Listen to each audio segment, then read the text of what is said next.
Hello friends, special set practice GK science और current affairs के series में आपका एक बार फिर से स्वागत है। फ्रेंड्स, ये 87 नंबर सेट है और 87 नंबर के पहले का सेट अगर आपको देखना है तो हमारे टेलीग्राम चैनल को निश्चित तौर पर आप ज्वाइन कर लीजिएगा। टेलीग्राम चैनल पर हम प्रत्येक जो आने वाला एग्जाम होता है उसके लिए क्वेश्चन, कुछ मॉडल जो होता है क्वेश्चन का, वो भी हम वहां डालते हैं। इसके अलावा इसका भी पीडीएफ आपको वहां मिल जाएगा और अभी तक जितना सेट प्रैक्टिस हुआ है सभी का पीडीएफ वहां अवेलेबल है, तो वहां से आप उसे ले सकते हैं। इसलिए आप टेलीग्राम चैनल को निश्चित तौर पर ज्वाइन कर लीजिएगा। फ्रेंड्स, ये 50 क्वेश्चन का सीरीज का एनालिसिस जो हम करते हैं वो उतना ही सटीक रूप से आपको आंसर हम देने का प्रयास करते हैं जितना कि आपको उस क्वेश्चन के आंसर के लिए चाहिए होता है, और उसके ही साइड में आपको आंसर लिख देते हैं ताकि आपको पीडीएफ पढ़ने में भी बड़ा आसानी हो। इसलिए आप YouTube चैनल पर केवल सब्सक्राइब कर लीजिएगा चैनल को, केसीसी के YouTube चैनल को सब्सक्राइब कर लीजिएगा, लाइक कीजिएगा और शेयर भी वीडियो को कीजिएगा। अगर ऐसा लगता है कि दूसरे स्टूडेंट के लिए भी यूजफुल होता है तब केसीसी के इस परिवार को और बढ़ाइए और हम रिजल्ट के काफी नजदीक जाएंगे और आपके लिए कंटेंट को लाते रहेंगे और बेहतरीन कंटेंट को लाने का प्रयास करेंगे हर एक एग्जाम के लिए, चाहे तो वह बीपीएससी के पीटी एग्जाम के लिए हो, बिहार एसएससी पीटी और मेंस दोनों एग्जाम के लिए, बिहार दरोगा पीटी मेंस दोनों एग्जाम के लिए, बिहार सिविल कोर्ट के लिए, बिहार पुलिस के लिए, रेलवे और अन्य एसएससी के एग्जाम के लिए भी हम काफी अच्छे कंटेंट को क्वेश्चन के रूप में आपके पास लाते रहेंगे और उसका सोल्यूशन भी हम बेहतरीन तरीका से करने का प्रयास करेंगे। फ्रेंड्स, तो अगर केसीसी YouTube चैनल पर आप नए हैं तो सब्सक्राइब जरूर कीजिएगा और हाँ, टेलीग्राम चैनल को जरूर ज्वाइन कीजिएगा क्योंकि सारा पीडीएफ आपको वहीं पे मिलेगा। चलिए आज के सेट का पहला क्वेश्चन देखते हैं। क्वेश्चन है, समूह 17 के तत्वों की संयोजकता कितनी होती है या संयोजकता क्या है? तो सबसे पहली बात संयोजकता समझेंगे कि क्या होता है, वैलेंसी किसे कहा जाता है और वैलेंसी इलेक्ट्रॉन किसे कहा जाता है, संयोजक इलेक्ट्रॉन किसे कहा जाता है और संयोजकता किसे कहा जाता है। इसे समझने के लिए एनालिसिस पर ध्यान दीजिएगा। संयोजकता यानी वैलेंसी किसको कहते हैं? ध्यान दीजिएगा, किसी भी तत्व के परमाणु द्वारा अपने अष्टक को पूरा करने के लिए ग्रहण किए गए, जो अष्टक पूरा करता है, कोई भी तत्व अपना अष्टक को पूरा करना चाहता है, क्लियर, कोई भी तत्व अपना कक्षा को भरने के लिए अष्टक को पूरा करना चाहता है और पूरा करने के लिए या तो वह इलेक्ट्रॉन को ग्रहण करेगा या तो इलेक्ट्रॉन का त्याग करेगा।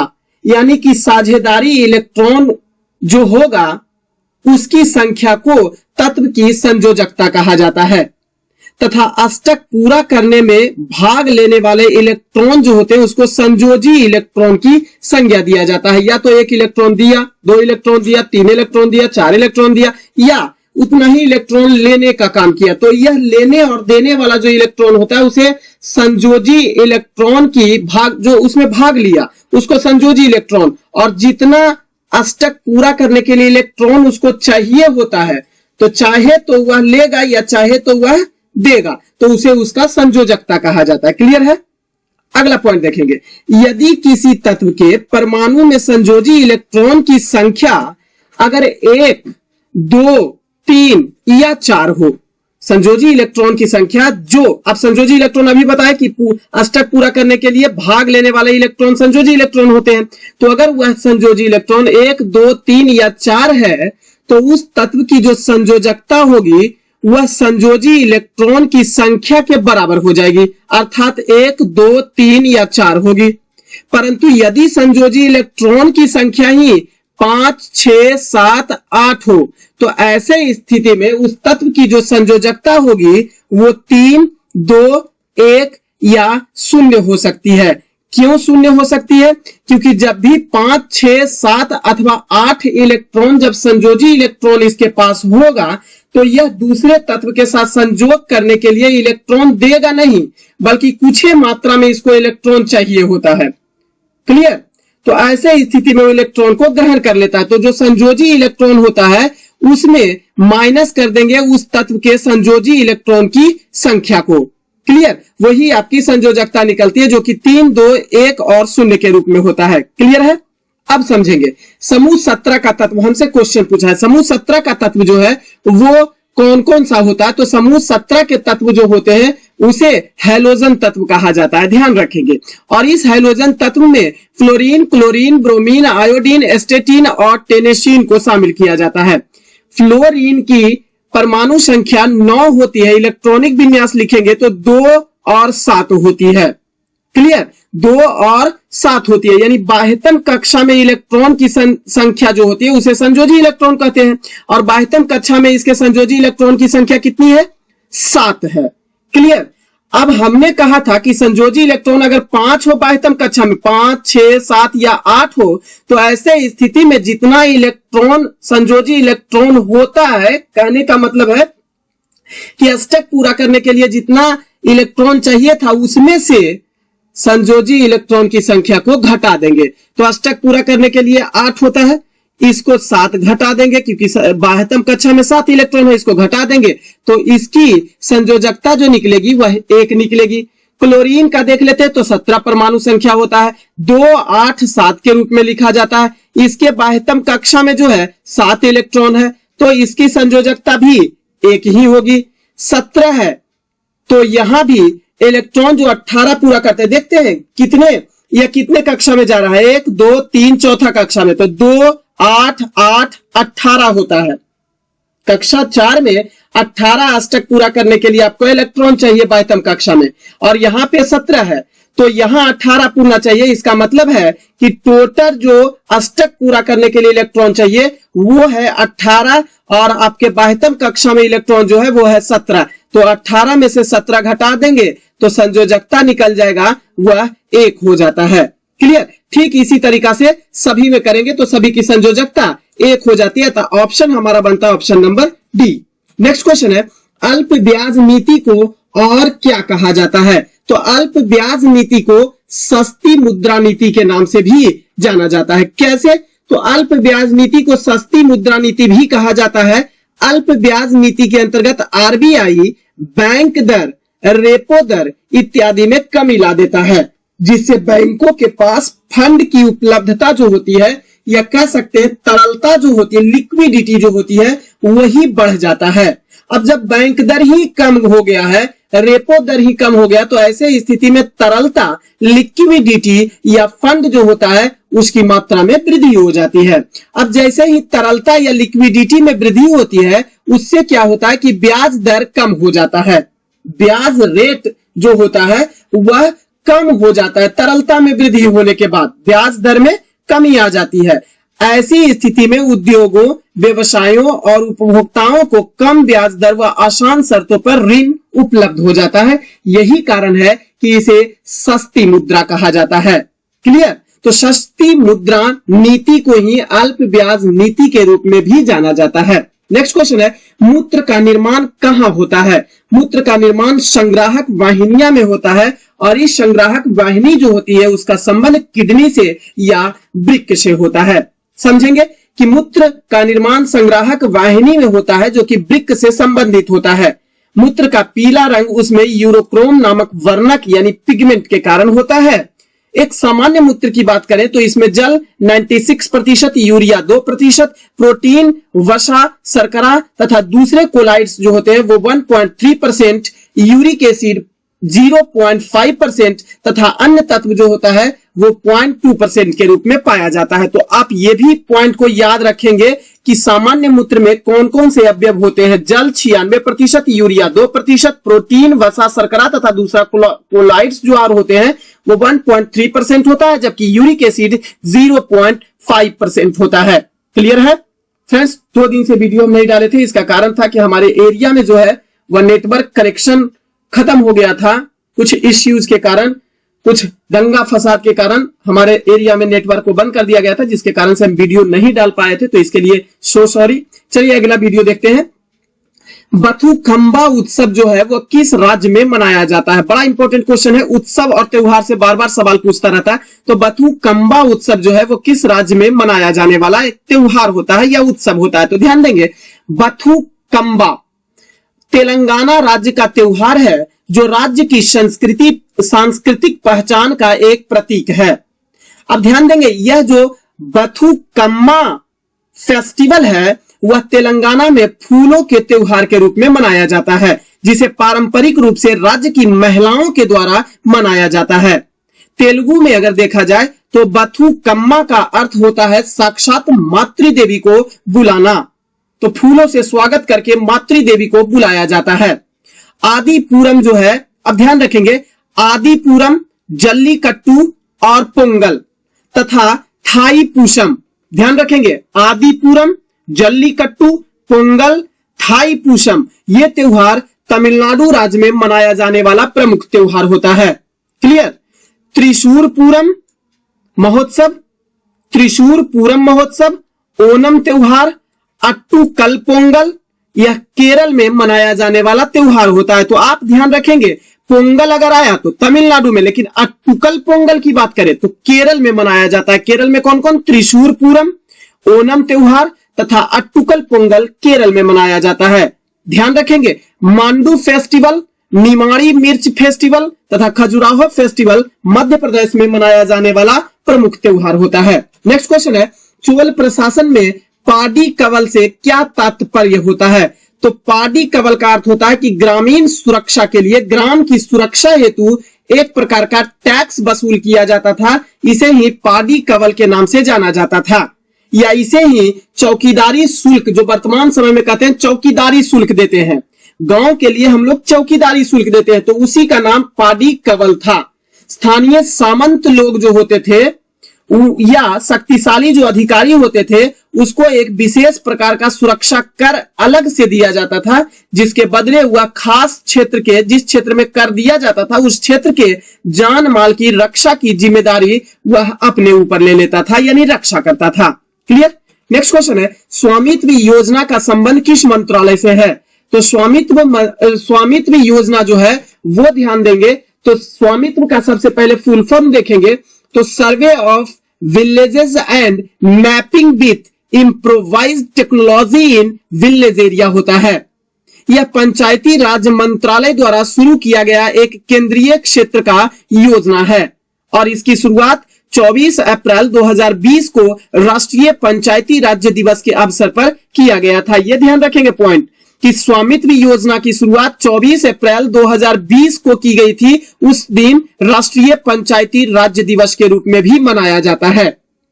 इसका मुख्य उद्देश्य की बात करें, स्वामित्व योजना का मुख्य उद्देश्य तो ग्रामीण क्षेत्रों में घर के मालिक को अधिकार अभिलेख या रिकॉर्ड ऑफ राइट्स उपलब्ध कराना और प्रॉपर्टी कार्ड जारी करना, यही इसका मुख्य उद्देश्य रहता है। क्लियर। तो यह पंचायती यह किसके द्वारा जारी किया गया था? तो यह जारी किया गया था पंचायती राज्य दिवस के अवसर पर पंचायती राज्य मंत्रालय के द्वारा। ऑप्शन नंबर बी आपका सही आंसर हो जाएगा। क्लियर। नेक्स्ट क्वेश्चन है, पुस्तक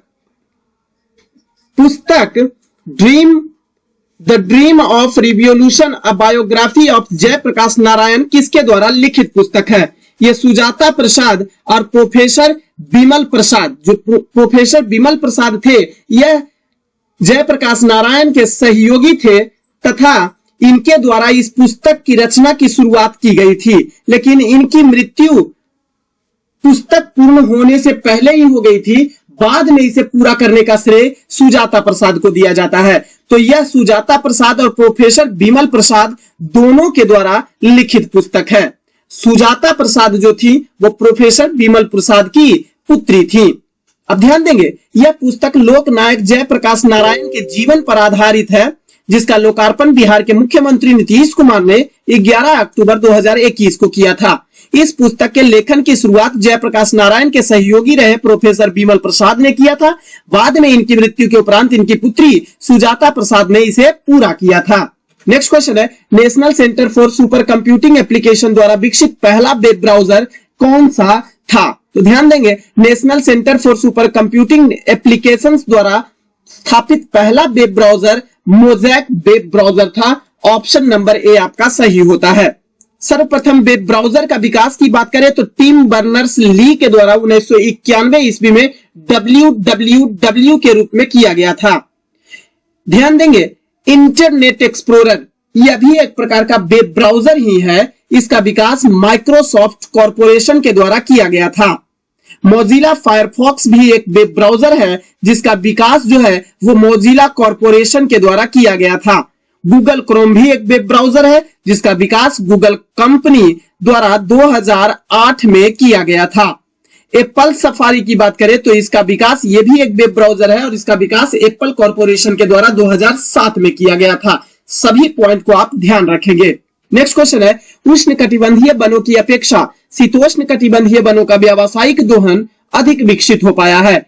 क्यों विकसित हो पाया है शीतोष्णकटिबंधीय वनों का? क्योंकि शीतोष्णकटिबंधीय वनों में तापमान कम रहता है, क्योंकि बर्फबारी वाला एरिया यह होता है, जिसके कारण से यहां मुलायम मुलायम वृक्ष पाए जाते हैं, जिसका कागज के रूप में, लुगदी के रूप में, वस्त्र उद्योग में, पेंसिल उद्योग में, इन सब में किया जाता है।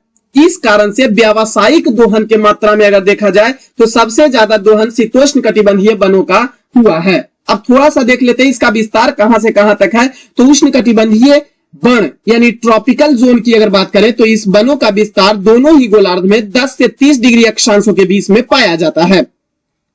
इस उष्णकटिबंधीय वन को मानसूनी वन के नाम से भी जाना जाता है और इस वन के वृक्ष की लकड़ियां काफी कठोर होने के कारण आर्थिक दोहन इसका नहीं हो पाता है।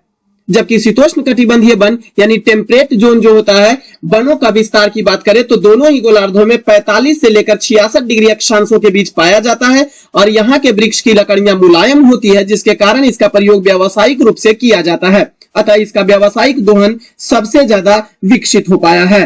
क्लियर है?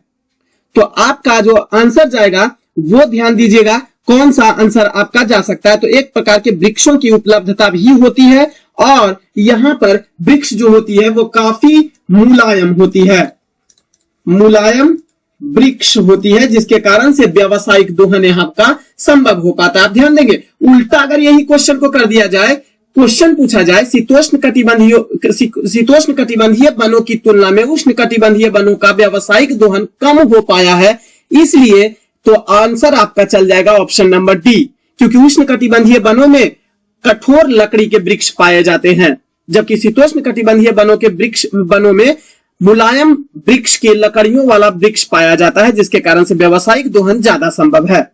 क्योंकि इसके वृक्ष का प्रयोग जो है व्यावसायिक उद्योग में, जैसे कपड़ा उद्योग में, लुगदी या कागज उद्योग में, पेंसिल उद्योग में किया जाता है। क्लियर? ये सभी उद्योग में इसका प्रयोग किया जाता है। नेक्स्ट क्वेश्चन है, सूची 1 को सूची 2 के साथ मिलान करना है। बद्दू जनजाति क्या एक तरफ आदिवासी दिया हुआ है और दूसरा तरफ उसका जीवन पद्धति दिया हुआ, जीवन शैली दिया हुआ है। ध्यान दीजिएगा, बद्दू जनजाति जो होती है वो पशु चारक हुआ करते हैं। बोरो जनजाति जो है वो कृषक वर्ग के होते हैं। लैप्स जनजाति जो होता है वो पशु चारण और शिकारी दोनों प्रकार के होते हैं और पिग्मी जनजाति जो होता है वो शिकारी होते हैं। तो आपका आंसर बनता है 4, 1, 3, 2। अब थोड़ा एनालिसिस पर ध्यान दे लेंगे। पिग्मी जनजाति, यह जनजाति मुख्य रूप से विषुवतरेखीय क्षेत्र में शिकारी प्रवृत्ति की होती है। इसे अलग अलग नामों से जाना जाता है।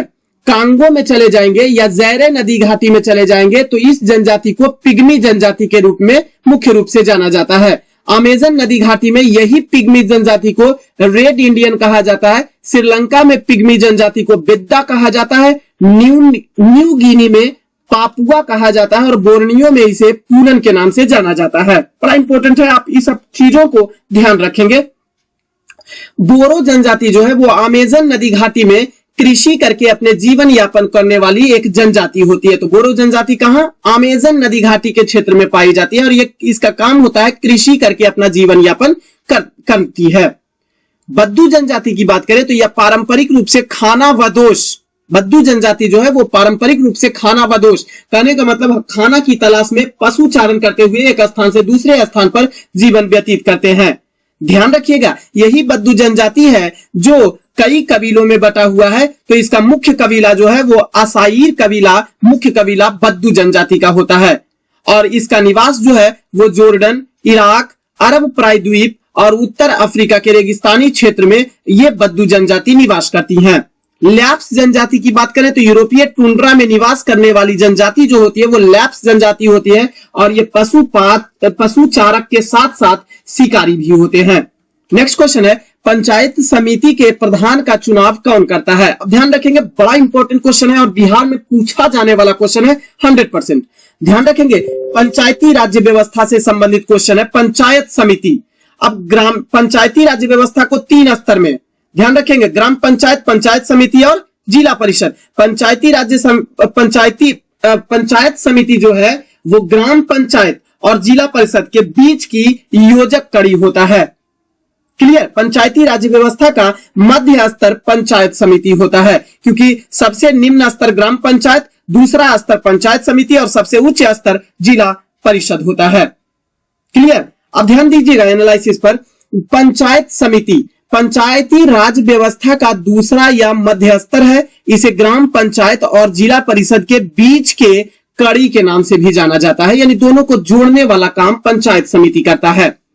प्रत्येक 5000, एक एक पॉइंट ध्यान रखेंगे, प्रत्येक 5000 की आबादी पर पंचायत समिति के एक सदस्य के चुने जाने का प्रावधान बिहार पंचायती राज व्यवस्था में किया गया है।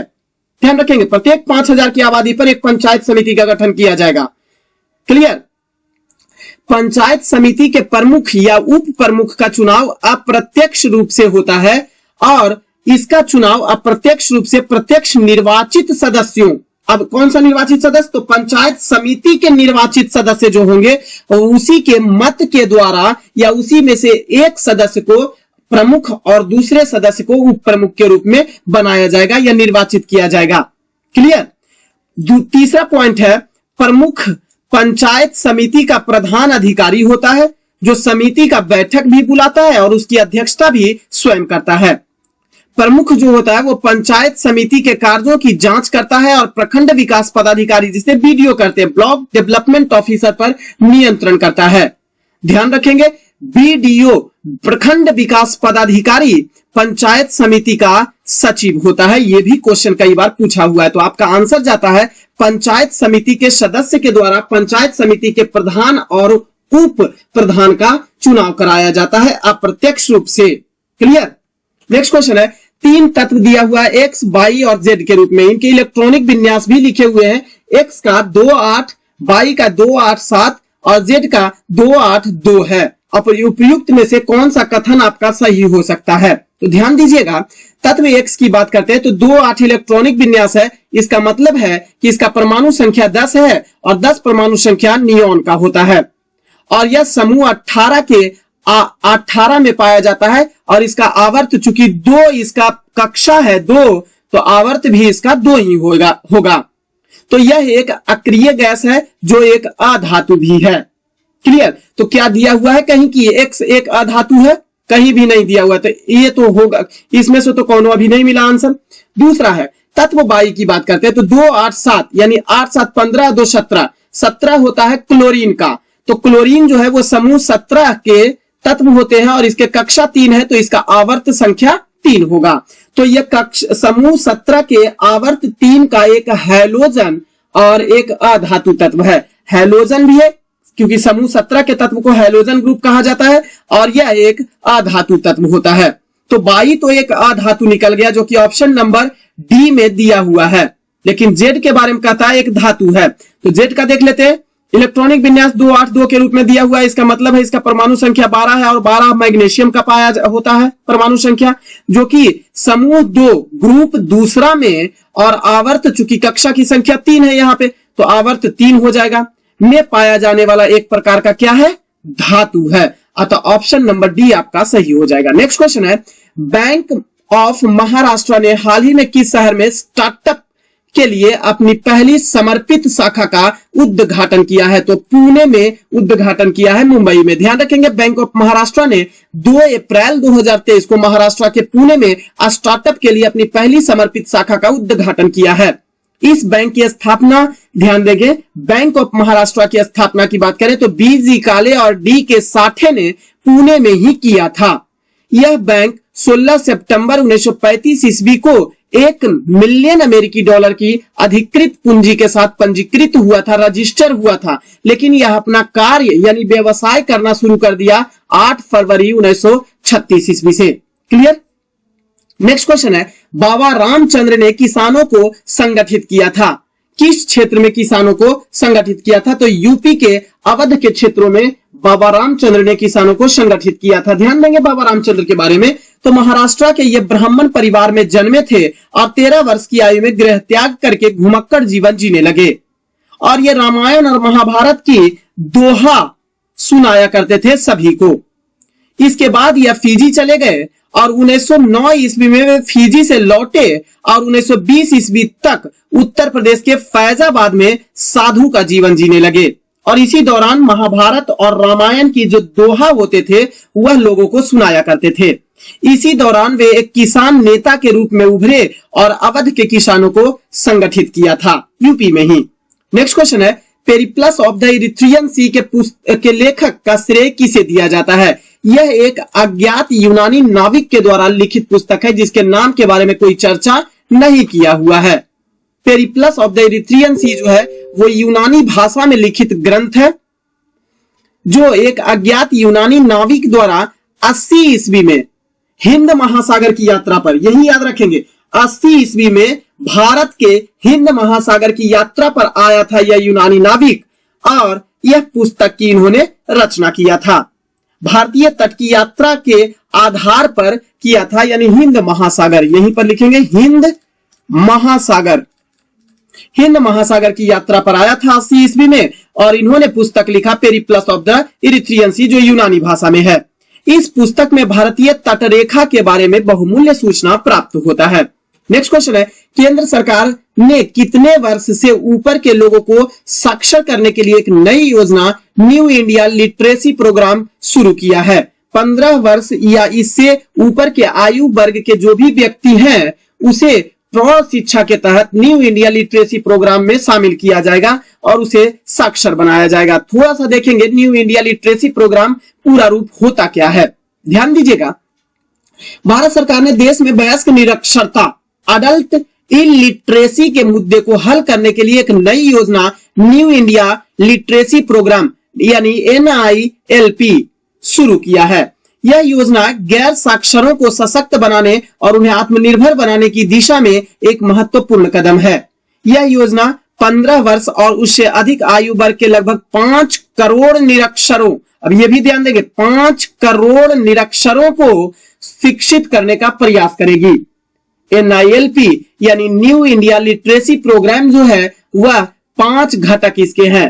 पहला क्या है? मूलभूत साक्षरता, दूसरा है संख्यात्मकता, मूलभूत साक्षरता और संख्यात्मकता एक ही में, दूसरा है महत्वपूर्ण जीवन कौशल, तीसरा है व्यावसायिक कौशल विकास, चौथा है बुनियादी शिक्षा और पांचवा सतत शिक्षा। यही NILP योजना के 5 घटक हैं। तो कभी क्वेश्चन आपसे पूछ दे तो ये 5 घटक ध्यान रखेंगे आप। इस योजना की शुरुआत की बात करें तो केंद्र सरकार के द्वारा मार्च 2023 में हाल ही में किया गया है। नेक्स्ट क्वेश्चन है, बिहार में राष्ट्रीय लीची अनुसंधान केंद्र कहां स्थित है? मुसहरी मुजफ्फरपुर में स्थित है। इसकी स्थापना ध्यान रखेंगे, औपचारिक उद्घाटन 6 जून 2001 को किया गया था। बिहार में राष्ट्रीय लीची अनुसंधान केंद्र की स्थापना और इसका कार्यान्वयन यह करना शुरू किया अप्रैल 2002 से। मुसहरी मुजफ्फरपुर में स्थित है। नेक्स्ट क्वेश्चन है, सुडोकू पहेली के गॉड फादर के नाम से किसे जाना जाता है? तो जापान के माकी काजी को सुडोकू पहेली के गॉड फादर के नाम से जाना जाता है। माकी काजी ने 1980 के दशक में अपनी पत्रिका निकोली में प्रकाशित किया था सुडोकू पहेली के बारे में सर्वप्रथम। जापानी भाषा में सुडोकू का अर्थ होता है हर संख्या एकल यानी single number. Clear? Next question है, किसी विधेयक पर मतभेद होने पर संसद के दोनों सदनों की संयुक्त बैठक बुलाए जाने पर इसकी अध्यक्षता कौन करते हैं? तो इसकी अध्यक्षता लोकसभा अध्यक्ष के द्वारा किया जाता है, लेकिन संयुक्त अधिवेशन बुलाता राष्ट्रपति है अनुच्छेद 108 का प्रयोग करते हुए। 3 परिस्थिति में संयुक्त अधिवेशन बुलाया जाता है, ध्यान दे लेंगे थोड़ा एनालिसिस पर। तो देखेंगे संसद के संयुक्त अधिवेशन की चर्चा भारतीय संविधान के अनुच्छेद 108 में किया गया है। संयुक्त अधिवेशन राष्ट्रपति द्वारा 3 स्थिति में बुलाया जा सकता है। पहला स्थिति है दूसरे सदन द्वारा विधेयक अस्वीकार कर दिया गया। अब कोई भी विधेयक एक सदन से दूसरा सदन में गया है तो दूसरा सदन जो है उसे अस्वीकार कर दिया, हम ना मानेंगे, जो ऐसा स्थिति में यह पहला कारण बनता है संयुक्त अधिवेशन का। दूसरा कारण क्या होता है कि विधेयक पर दोनों सदन अंतिम रूप से असहमत हो जाए, यानी कोई विधेयक है और उस विधेयक पर दोनों ही सदन अंतिम रूप से असहमति दर्शा दे, तो ऐसे स्थिति में संयुक्त अधिवेशन बुलाने की जरूरत पड़ती है। तीसरी स्थिति होता है दूसरा सदन विधेयक को पारित किए बिना 6 माह तक अपने पास लंबित रख लिया है। एक सदन से दूसरा सदन में चला गया है विधेयक और दूसरा सदन उसे 6 माह से अधिक समय तक पास नहीं किया है, तो ऐसे स्थिति में क्या हुआ बउआ, क्या हुआ बेटा करके संयुक्त अधिवेशन को बुलाया जाता है राष्ट्रपति के द्वारा, और उस संयुक्त अधिवेशन की अध्यक्षता लोकसभा अध्यक्ष के द्वारा किया जाता है। अब ध्यान दीजिएगा, संयुक्त अधिवेशन की अध्यक्षता लोकसभा अध्यक्ष के द्वारा अनुच्छेद 118 के उपखंड 4 में किया गया है। यहीं पर कर देंगे, उपखंड 4 में किया जाता है। इसके अनुपस्थिति में सदन का उपाध्यक्ष जो होता है, अगर संयुक्त अधिवेशन की अध्यक्षता तो वैसे लोकसभा अध्यक्ष करता है, लेकिन अगर लोकसभा अध्यक्ष अनुपस्थित हो तो वैसे में सदन का उपाध्यक्ष जो होगा, यानी लोकसभा का जो उपाध्यक्ष होगा वह इसकी अध्यक्षता करेगा। और अगर उपाध्यक्ष भी अनुपस्थित है तो राज्यसभा का उपसभापति जो होगा वह इसकी अध्यक्षता करेगा। और अगर उसकी भी अनुपस्थिति हो जाए, सब के सब एक के मते घर बैठ गया, तो ऐसी स्थिति में अन्य व्यक्ति जो उस बैठक में उपस्थित सदस्यों के द्वारा अवधारित तो होगा, यानी उस बैठक में उपस्थित सदस्य जो होंगे उसके द्वारा जो निर्धारित व्यक्ति होगा वही उस सदन की सदस्यता करेगा, अध्यक्षता करेगा। क्लियर। नेक्स्ट क्वेश्चन है, एशिया माइनर से प्राप्त बोगास कोई अभिलेख में जिन वैदिक देवताओं का आह्वान किया गया है वे हैं इंद्र, नक्षत्र यानी अश्विनी कुमार, मित्र और वरुण की चर्चा मिलती है option number D. Next question थोड़ा सा ध्यान लेंगे एनालिसिस पर। तो बोगास कोई अभिलेख में इंद्र, मित्र, वरुण एवं नक्षत्र जिसे अश्विनी कुमार कहा गया है इनका उल्लेख किया गया है। मित्र, वरुण और नक्षत्र को आकाश लोक के देवता के रूप में ऋग्वेद में वर्णन मिलता है। इंद्र का वर्णन ऋग्वेद में अंतरिक्ष लोक के देवता के रूप में मिलता है तथा वर्षा के देवता के रूप में इसका वर्णन किया गया है, जबकि वरुण का उल्लेख ऋग्वेद में पृथ्वी तथा सूर्य का निर्माता, समुद्र का देवता, ऋतु का देवता इत्यादि के रूप में वर्णित किया गया है। क्लियर। नेक्स्ट क्वेश्चन है, 1 अप्रैल 2023 को इनमें से किस राज्य सरकार के द्वारा स्कूल चलो अभियान 2023 का शुभारंभ किया गया है? स्कूल चलो अभियान 2023 का शुभारंभ जो है वह उत्तर प्रदेश के सरकार के द्वारा योगी आदित्यनाथ के द्वारा शुरू किया गया है 1 अप्रैल 2023 को। लखनऊ में इसकी शुरुआत की गई है, ये भी आप ध्यान रखेंगे। नेक्स्ट क्वेश्चन है, सितंबर 1770 की संधि के द्वारा मीर कासिम, अच्छा यहां 1770 नहीं करेंगे, 1760 करेंगे। 1760 की संधि, 1760 की संधि के द्वारा मीर कासिम ने निम्नलिखित में से कौन से 3 जिले ईस्ट इंडिया कंपनी को सौंप दिए थे? वर्धमान था, मिदनापुर था और चटगांव। 3 जिला जो था वो ईस्ट इंडिया कंपनी को मीर कासिम के द्वारा सौंप दिया गया था। कहानी सुनेंगे हुआ क्या था। ईस्ट इंडिया कंपनी ने मीर जाफर के स्थान पर उसके दामाद मीर कासिम को जब 1760 ईस्वी में बंगाल का नवाब बनाया तब अंग्रेजों को वित्तीय सहायता देने का वचन दिया था। इसलिए मीर जाफर के स्थान पर उसके दामाद मीर कासिम को अंग्रेजों ने 1760 ईस्वी में बंगाल का नवाब बनाया। रॉबर्ट क्लाइव के बाद बंगाल का अगला अस्थायी गवर्नर बेंसीटार्ड की सहमति पर 27 सितंबर 1760 ईस्वी को मीर कासिम तथा कलकत्ता की काउंसिल के बीच एक संधि हुआ, जिसके तहत मीर कासिम ने ईस्ट इंडिया कंपनी को 3 जिला वर्धमान, मिदनापुर और चटगांव, ये तीनों ईस्ट इंडिया कंपनी को सौंप दिए थे। क्लियर। नेक्स्ट क्वेश्चन है, निम्नलिखित किस संसदीय समिति में राज्यसभा का कोई भी सदस्य शामिल नहीं होता है? ध्यान देंगे। लोक लेखा समिति की बात करते हैं तो लोक लेखा समिति का गठन पहली बार 1967 ईस्वी में किया गया था। इसे प्राक्कलन समिति की जुड़वा बहन कहा जाता है। एक पॉइंट ध्यान रखेंगे, एकदम इंपॉर्टेंट है। लोक लेखा समिति को प्राक्कलन समिति की जुड़वा बहन कहा जाता है तथा इस समिति में लोकसभा के 15 सदस्य शामिल होते हैं, जिसमें से राज्यसभा के 7 सदस्य और लोकसभा के 15 सदस्य और राज्यसभा के 7 सदस्य सहित कुल सदस्यों की संख्या लोक लेखा समिति में 22 होती है। तो इसमें तो राज्यसभा का भी शामिल हो गया, लोकसभा का कुल 15 और लोकसभा का 15 और राज्यसभा का 7 सदस्य शामिल हो गया। दूसरा चलते हैं ऑप्शन में, महिला सशक्तिकरण समिति। महिला सशक्तिकरण समिति का गठन 1997 ईस्वी में किया गया था। इसमें कुल सदस्यों की संख्या होती है 30 और 30 में से लोकसभा के 20 सदस्य और राज्यसभा के 10 सदस्य को शामिल किया जाता है। जबकि विशेषाधिकार समिति की बात करें तो इस समिति के कुल सदस्यों की संख्या 25 होती है, जिसमें लोकसभा के 15 सदस्य और राज्यसभा के 10 सदस्यों को शामिल किया जाता है। तो इन तीनों में ही राज्यसभा लोकसभा के सदस्य हैं, लेकिन प्राक्कलन समिति की बात करें तो इस समिति में कुल 30 सदस्य होते हैं और 30 की 30 लोकसभा से होते हैं, कोई भी राज्यसभा का सदस्य इसमें नहीं होता है। क्लियर? तो ऑप्शन नंबर डी आपका सही आंसर बनता है। नेक्स्ट क्वेश्चन है, मानव प्रजातियों का वर्गीकरण में कौन सी विशेषता अधिकतर अस्थायी रूप से होती है? तो मानव प्रजातियों का वर्गीकरण में विशेषता अधिकतर रूप से कौन सा अस्थायी होता है? वो होता है शिरस्य सूचकांक के आधार पर। अब ये शिरस्य सूचकांक है क्या, जो समझेंगे। तो मानव जाति को विभिन्न प्रजातियों में विभाजित करने के लिए मस्तिष्क के आकार को प्रथम वैज्ञानिक पैरामीटर के रूप में उपयोग किया गया है, जिसमें उच्च स्तर शुद्धता भी बनी हुई रहती है।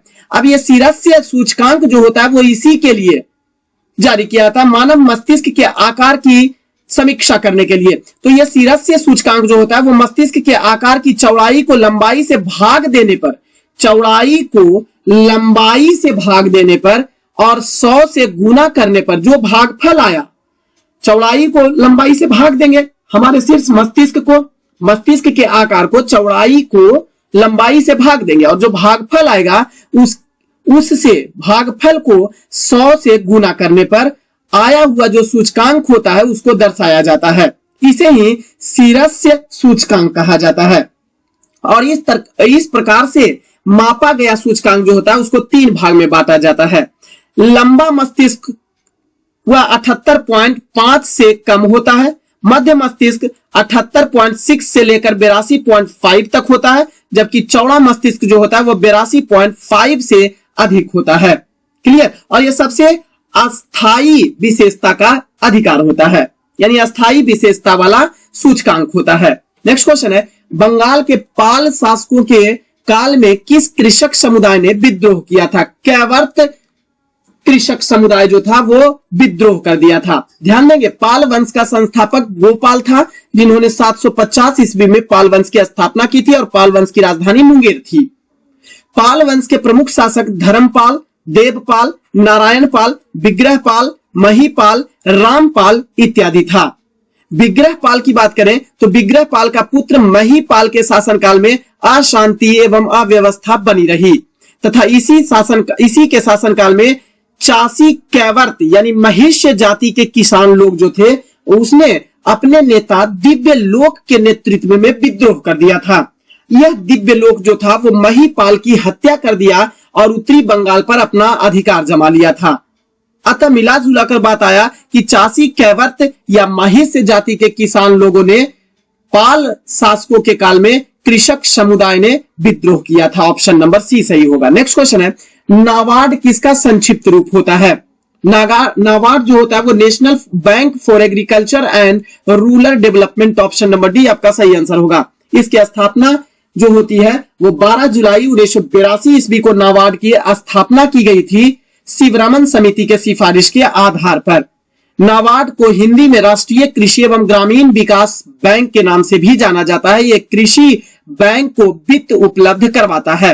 नाबार्ड का मुख्यालय की बात करें तो इसका मुख्यालय मुंबई में स्थित है वर्तमान समय में। नेक्स्ट क्वेश्चन है, बिना संसद सदस्य हुए निम्नलिखित में से किसके संसद के दोनों सदनों की कार्यवाही में भाग लेने का किसे अधिकार होता है?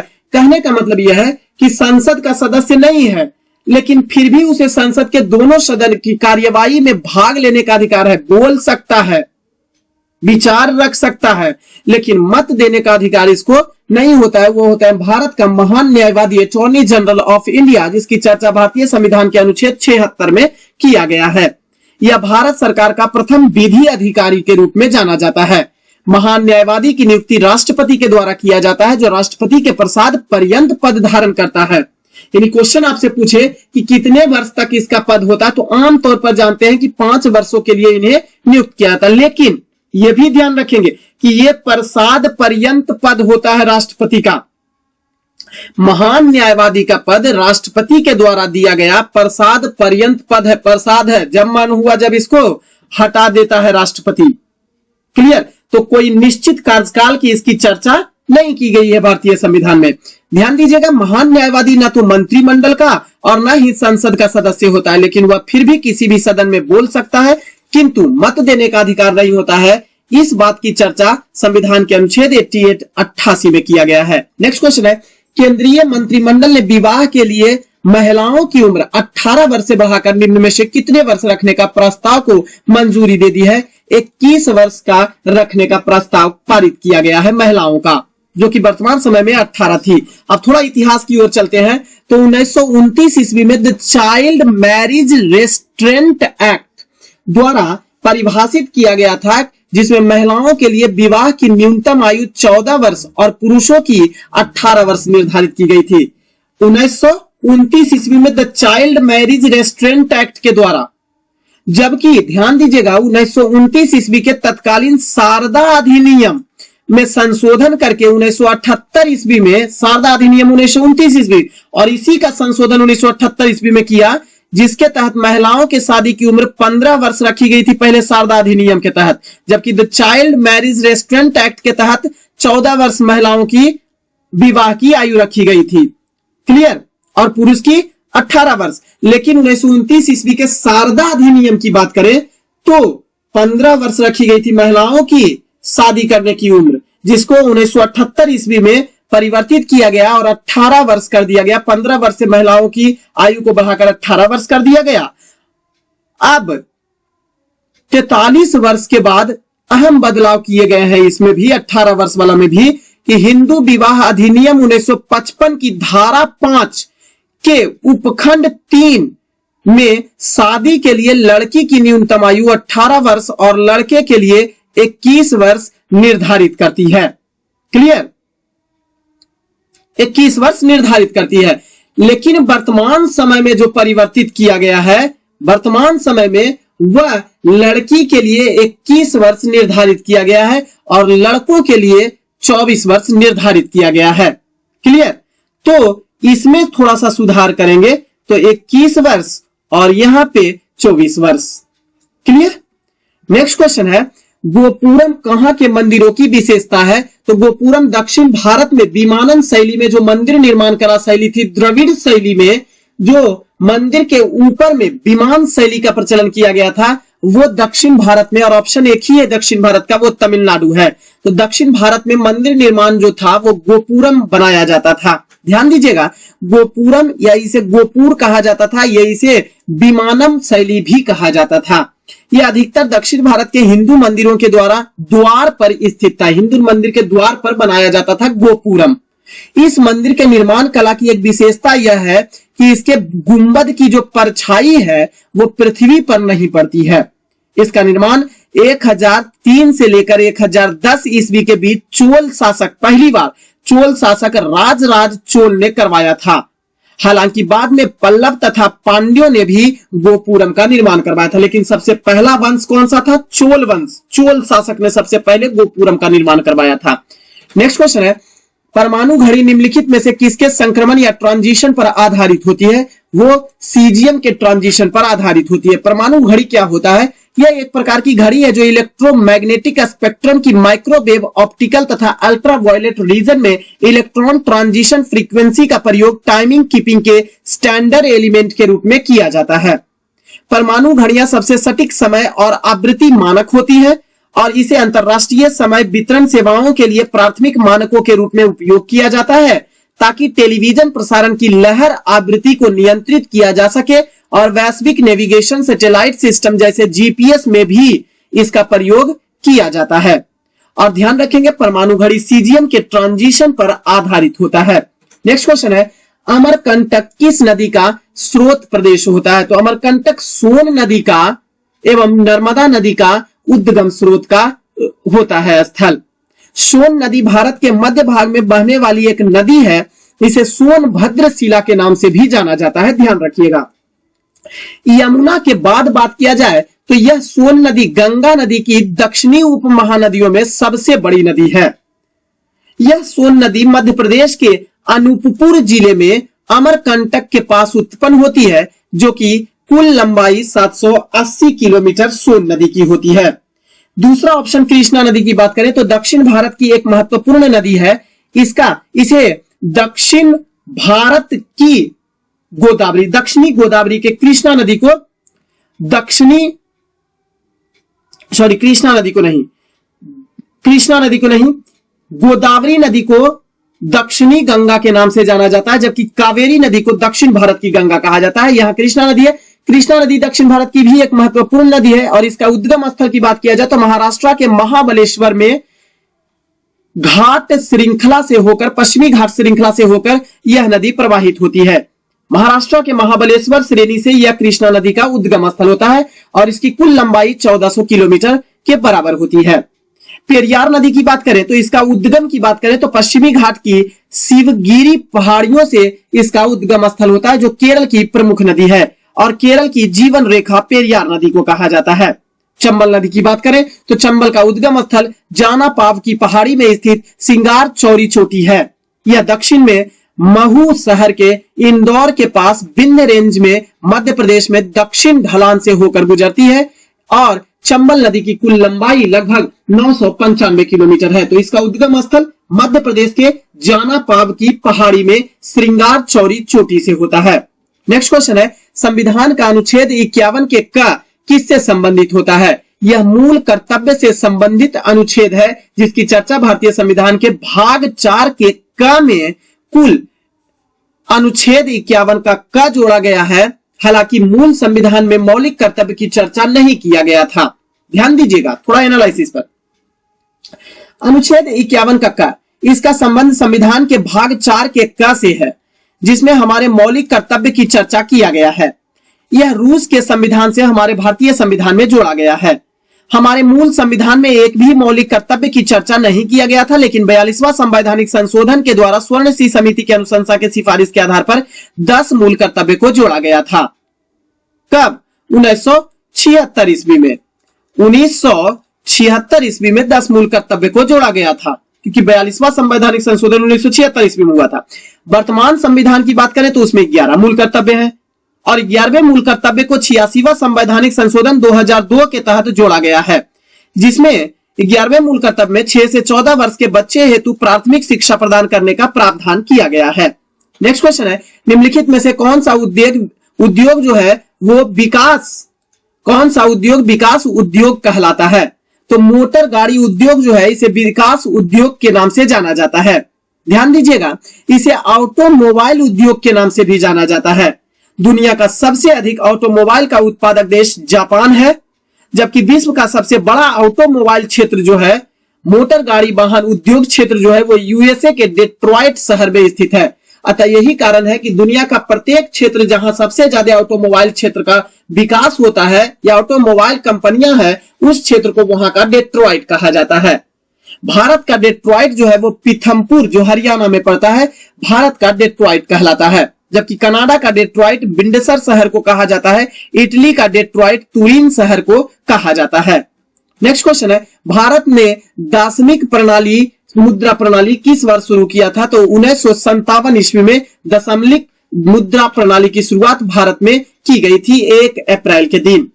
ध्यान रखिएगा, दशमलव पद्धति या दशमिक संख्या पद्धति या दशाधारी संख्या पद्धति, जिसे डेसिमल सिस्टम या बेस 10 या डेनेरी भी कहा जाता है, वह संख्या पद्धति है जिसमें गिनती या गणना के लिए कुल 10 संख्या जैसे 0, 1, 2, 3, 4, 5, 6, 7, 8, 9 का सहारा लिया जाता है।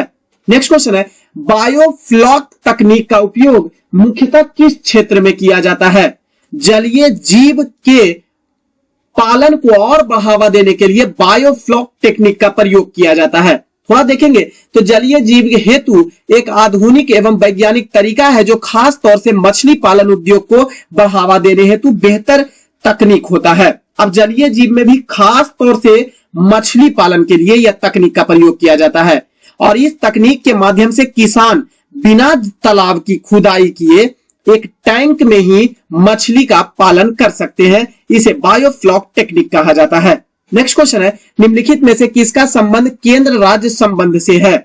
तो केंद्र राज्य संबंध की बात करें तो किसका संबंध है इसमें से? ना तो पॉल एल्पी रिपोर्ट, ना तो राजमन्नार रिपोर्ट, करारोपण प्रणाली जांच आयोग, देखेंगे किसका है?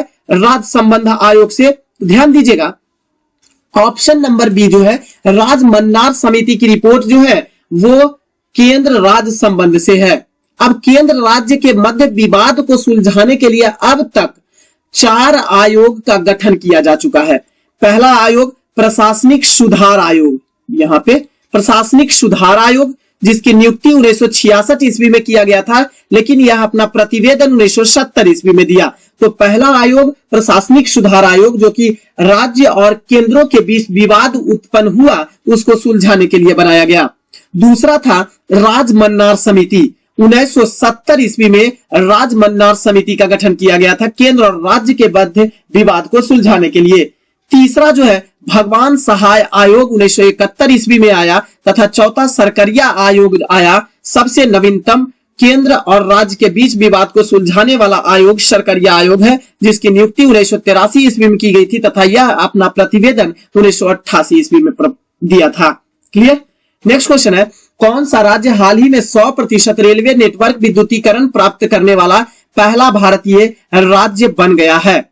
ध्यान देंगे पहला भारतीय राज्य जो बन गया है उसकी ओर अगर ध्यान देते हैं तो हरियाणा पहला राज्य बना है जो 100% रेलवे नेटवर्क विद्युतीकरण वाला राज्य है। नेक्स्ट क्वेश्चन है अवतल लेंस से हमेशा निम्नलिखित में से कौन सा प्रतिबिंब प्राप्त होता है।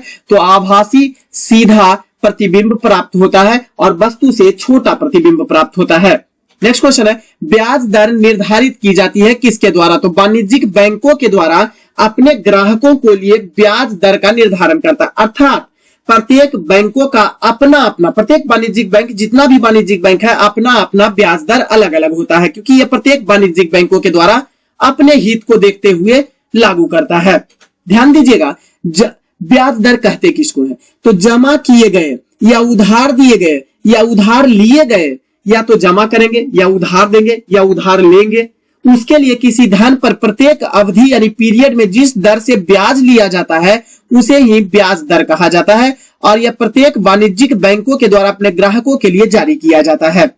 जबकि बैंक दर क्या होता है तो यह ब्याज दर होती है, यह भी एक प्रकार का ब्याज दर है लेकिन इसे आरबीआई के द्वारा तय किया जाता है जो अपने वाणिज्यिक बैंकों के लिए यह एक ब्याज दर रखती है। क्लियर। तो ध्यान देंगे जिस पर देश का केंद्रीय बैंक यानी आरबीआई घरेलू बैंकों यानी वाणिज्यिक बैंक को अक्सर बहुत कम अवधि लघु अवधि ऋण के रूप में पैसा उधार देता है इसे ही बैंक दर कहा जाता है। बैंक दर आरबीआई अधिनियम 1934 की धारा 49 के तहत जारी किया जाता है आरबीआई के द्वारा। क्लियर। यही बैंक दर और ब्याज दर में अंतर है। ब्याज दर वाणिज्यिक बैंक के द्वारा अपने ग्राहकों के लिए प्रदान करता है जबकि बैंक दर आरबीआई के द्वारा अपने वाणिज्यिक बैंकों के लिए तय करती है। नेक्स्ट क्वेश्चन है 9 डिग्री चैनल कहां अवस्थित होता है। तो 9 डिग्री चैनल जो है वो मिनिकॉय और कावारती के बीच स्थित है। ध्यान दीजिएगा 8 डिग्री चैनल शुरू से ही चलेंगे एकदम कंफर्म याद रखेंगे इतना को 8, 9, 10, 11 को निश्चित तौर पर याद रखेंगे। 8 डिग्री चैनल मालद्वीप और मिनिकॉय द्वीप जो कि लक्षद्वीप में स्थित है। मिनिकॉय द्वीप लक्षद्वीप में स्थित है तो मालद्वीप और मिनिकॉय द्वीप को अलग करती है 8 degree channel. 9 degree channel Minicoy द्वीप और कनानोरे द्वीप को अलग करती है। एकदम क्रम से याद रखेंगे 8 डिग्री चैनल मालद्वीप मिनिकॉय द्वीप, 9 डिग्री चैनल मिनिकॉय द्वीप और कनानोरे द्वीप को अलग कर देती है। जबकि यहां पर थोड़ा सा ध्यान रखेंगे 11 डिग्री चैनल जो है वो कनानोरे द्वीप और अमीनी द्वीप को अलग कर देता है। क्लियर। 9 क्रम से याद रखेंगे देखेंगे 8 degree channel Maldweep Minicoy, 9 degree channel Minicoy Cannanore, 11 degree channel Cannanore और अमीनी द्वीप के बीच अलग कर देता है। जबकि 10 डिग्री चैनल अंडमान द्वीप और निकोबार द्वीप को अलग कर देता है। दक्कन पैसेज जो होता है वो दक्षिणी अंडमान और छोटा अंडमान को अलग कर देता है और ग्रेट चैनल जो है वो ग्रेट निकोबार और सुमात्रा द्वीप यानी इंडोनेशिया को भारत से अलग कर देता है। क्लियर। नेक्स्ट क्वेश्चन है उष्ण कटिबंधीय वनों की अपेक्षा शीतोष्ण कटिबंधीय वनों का व्यावसायिक दोहन अधिक हुआ है। पहले ही बता चुके हैं। तो एक प्रकार के वृक्ष की उपलब्धता के कारण और मुलायम वृक्ष के कारण, ये दोनों ही कारण होते हैं। नेक्स्ट क्वेश्चन है सरकारी स्वामित्व वाली संविदाकारात्मक मॉडल किस समिति की सिफारिश के आधार पर जोड़ा गया था। तो DB सेखतकर समिति। क्लियर। डीबी सेकथकर समिति जो है वो सरकारी स्वामित्व वाले संविदा कारक मॉडल जो है उसको प्रकाशित किया था। अब ये होता क्या है थोड़ा सा समझेंगे।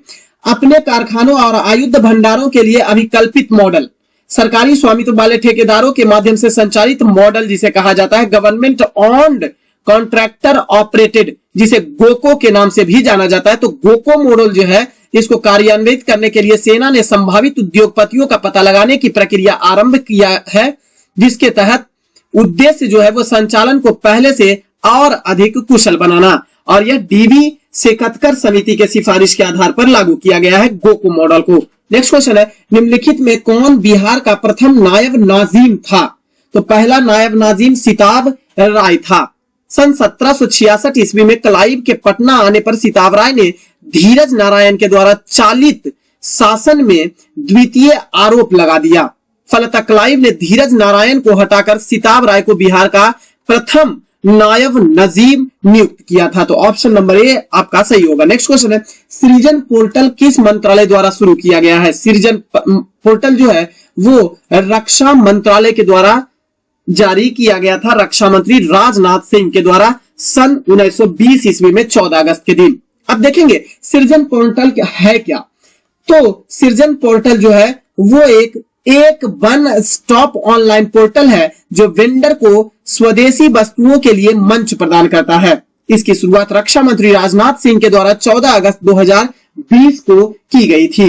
नेक्स्ट क्वेश्चन है, निम्नलिखित में से कौन सा गांधीवादी अर्थव्यवस्था का मूल शब्द इसमें से नहीं है? तो देखेंगे मूल शब्द कौन कौन है जिसको देख लेंगे। तो महात्मा गांधी की आर्थिक विचारधारा से प्रेरित होकर श्रीमन नारायण ने, यह भी ध्यान रखेंगे आप, श्रीमन नारायण ने वर्ष 1944 ईस्वी में एक योजना निर्गत की जिसे गांधीवादी योजना के नाम से जाना जाता है। तो गांधीवादी योजना का प्रतिपादक कौन? श्रीमन नारायण। गांधीवादी अर्थव्यवस्था के मूल उद्देश्य निम्नलिखित है। पहला क्या है? विकेंद्रित अर्थव्यवस्था, दूसरा है आत्मनिर्भरता, तथा तीसरा न्यायोचित वितरण अर्थव्यवस्था। ये तीन शब्द जो है वो गांधीवादी अर्थव्यवस्था का मूल शब्द है। तो आत्मनिर्भरता, विकेंद्रीकरण उत्पादन और न्यायोचित वितरण। लेकिन केंद्रीकृत उत्पादन जो है वो गांधीवादी अर्थव्यवस्था जो कि श्रीमन नारायण के द्वारा 1944 ईस्वी में निर्गत किया गया था, इसमें शामिल नहीं किया गया है। नेक्स्ट क्वेश्चन है, सबसे बड़ा श्वेत रक्ताणु कौन सा होता है? तो सबसे पहले देखेंगे कि WBC कितने प्रकार के होते हैं, सबसे बड़ा, सबसे छोटा और सबसे अधिक कौन सा पाया जाता है। तो श्वेत रुधिराणु यानी WBC को बांटेंगे तो दो भाग में इसे बांटते हैं। WBC कुल 5 प्रकार के होते हैं जिसको दो भाग में बांटते हैं। एक होते कनिकामय श्वेत रुधिराणु यानी ग्रैनुलोसाइट्स, और दूसरा एक ग्रैनुलोसाइट्स यानी कनिका विहीन श्वेत रक्ताणु। अब कनिकामय श्वेत रक्ताणु जो है यानी ग्रैनुलोसाइट्स जो है उसमें इओसिनोफिल्स आता है, बेसोफिल्स आता है, न्यूट्रोफिल्स आता है। जबकि कनिका विहीन श्वेत रक्ताणु जो है वह लिम्फोसाइट्स और मोनोसाइट्स होता है। इसमें भी क्वेश्चन पूछा है सबसे बड़ा श्वेत रुधिराणु कौन सा है? तो सबसे बड़ा जो है वो मोनोसाइट्स होता है और इसका आकार जो होता है वो 15 माइक्रोन मीटर से लेकर 18 माइक्रोन मीटर तक होता है। 15 से 18 माइक्रोन मीटर तक इसका लंबाई होता है। तो सबसे बड़ी जो WBC का प्रकार है वो मोनोसाइट्स होती है। लेकिन क्वेश्चन पूछेगा सबसे कम WBC कौन होता है हमारे शरीर में? तो बेसोफिल्स होता है और सबसे अधिक न्यूट्रोफिल्स होता है। नेक्स्ट क्वेश्चन है, तो आपका सही आंसर जाएगा आपका कौन सा? Monocytes, option number B. Next question है, ल्यूमेन किसका मात्रक होता है? तो ज्योति फ्लक्स का मात्रक होता है ल्यूमेन, जबकि ज्योति तीव्रता का मात्रक होता है कैंडेला। नेक्स्ट क्वेश्चन है, भारतीय संविधान का निम्नलिखित में से कौन सा अनुच्छेद राष्ट्रपति को उच्च न्यायालयों के मुख्य न्यायाधीश और न्यायाधीशों की नियुक्ति की अनुमति देता है? उच्च न्यायालय के न्यायाधीश की नियुक्ति की चर्चा 214 में किया गया है। हाईकोर्ट के चर्चा 214वें अनुच्छेद में चर्चा किया गया है। बारी बारी से देखेंगे तो अनुच्छेद 74 में राष्ट्रपति को सलाह एवं सहायता देने के लिए प्रधानमंत्री के साथ एक मंत्री परिषद के गठन की चर्चा अनुच्छेद 74 में किया गया है। मंत्री परिषद की चर्चा अनुच्छेद 74 में किया गया है। क्लियर। दूसरा है, संविधान का अनुच्छेद 214 बताता है कि प्रत्येक राज्य में एक न्यायालय होना चाहिए, यानी हाई कोर्ट की चर्चा अनुच्छेद 214 में किया गया है। अनुच्छेद 80 में राज्यसभा के गठन का प्रावधान किया गया है और संविधान का अनुच्छेद 217 में कहता है उच्च न्यायालय के न्यायाधीश की नियुक्ति राष्ट्रपति द्वारा भारत के मुख्य न्यायाधीश यानी CJI chief justice of India राज्य के राज्यपाल के परामर्श से की जाएगी। यानी हाई कोर्ट के मुख्य न्यायाधीश जो होंगे उनकी नियुक्ति जो होगा राष्ट्रपति के द्वारा किया जाएगा, लेकिन यह सर्वोच्च न्यायालय के मुख्य न्यायाधीश के सलाह से करेंगे तथा राज्य के राज्यपाल के परामर्श पर ही इसकी नियुक्ति करेंगे। तो क्वेश्चन आपका जो है वो क्वेश्चन है आपका भारतीय संविधान का कौन सा अनुच्छेद राष्ट्रपति को उच्च न्यायालय के मुख्य न्यायाधीश और न्यायाधीशों की नियुक्ति की अनुमति देता है? तो ये हो जाएगा अनुच्छेद 217 ऑप्शन नंबर डी, जबकि इसमें हाईकोर्ट के गठन की चर्चा किया गया है। नेक्स्ट क्वेश्चन है परिदर्शी यानी पेरिस्कोप किस सिद्धांत पर कार्य करता है? यह प्रकाश के पूर्ण आंतरिक परावर्तन के सिद्धांत पर कार्य करता है। क्लियर? ध्यान देंगे, परिदर्शी एक प्रकाशित यंत्र है जिसके द्वारा प्रेक्षक छिपा रहकर भी अपने चारों ओर के वातावरण को देख सकता है। इसका उपयोग पनडुब्बी युद्धपोतों में छिपे सैनिकों द्वारा लक्ष्य को देखने और शत्रु की प्रगति विधियों जो होती है, शत्रु का जो भी क्रियाकलाप होता है उसका पता लगाने के लिए किया जाता है। परिदर्शी प्रकाश के पूर्ण आंतरिक परावर्तन के सिद्धांत पर कार्य करता है। इसकी खोज की बात करें तो फ्रांसीसी वैज्ञानिक मैरी डेवी के द्वारा 1854 ईस्वी में किया गया था। नेक्स्ट क्वेश्चन है एलोसोम क्या होते हैं? तो एलोसोम जो होते हैं वो लिंग गुणसूत्र के रूप में यूज किया जाता है, जिसमें देखेंगे तो एलोसोम लिंग गुणसूत्र होते हैं। मनुष्य में 23 कहानी सुनेंगे, थोड़ा सा देखेंगे। मनुष्य में 23 जोड़ा यानी कि 46 गुणसूत्र होता है, जिसमें से 22 जोड़ी गुणसूत्र स्त्रियों और पुरुषों में समान और अपने अपने समजात होते हैं। इन्हें समजात गुणसूत्र या ऑटोसोम कहा जाता है। जबकि 23वीं जोड़ी के गुणसूत्र स्त्रियों और पुरुषों में भिन्न भिन्न होते हैं, जो कि पुरुष में XY के रूप में और स्त्री में XX के रूप में पाए जाते हैं, जिसे ही विषम जात गुणसूत्र या एलोसोम के नाम से जाना जाता है। इसे ही एलोसोम कहा जाता है। लिंग निर्धारण में इसकी अहम भूमिका होती है। स्त्री में XX और पुरुष में XY एलोसोम के रूप में गुणसूत्र पाए जाते हैं। क्लियर है? तो फ्रेंड्स, ये 50 क्वेश्चन का सीरीज आपको कैसा लगे कमेंट बॉक्स में जरूर बताइएगा। और हाँ, अगर टेलीग्राम चैनल को ज्वाइन नहीं किया तो टेलीग्राम चैनल को ज्वाइन कर लीजिएगा। ऐसे ही क्वेश्चन, लाजवाब क्वेश्चन का डिस्कशन देखने के लिए, इसका PDF प्राप्त करने के लिए टेलीग्राम चैनल से जरूर जुड़िएगा। KCC चैनल को सब्सक्राइब कीजिएगा, इसे शेयर कीजिएगा, लाइक जरूर कीजिएगा, तभी हमें मनोबल बढ़ेगा और आपके लिए कंटेंट जोड़ेंगे। चलिए आज के लिए सेवा को देते विराम। बहुत बहुत धन्यवाद। शेष की चर्चा करेंगे अगले क्लास में।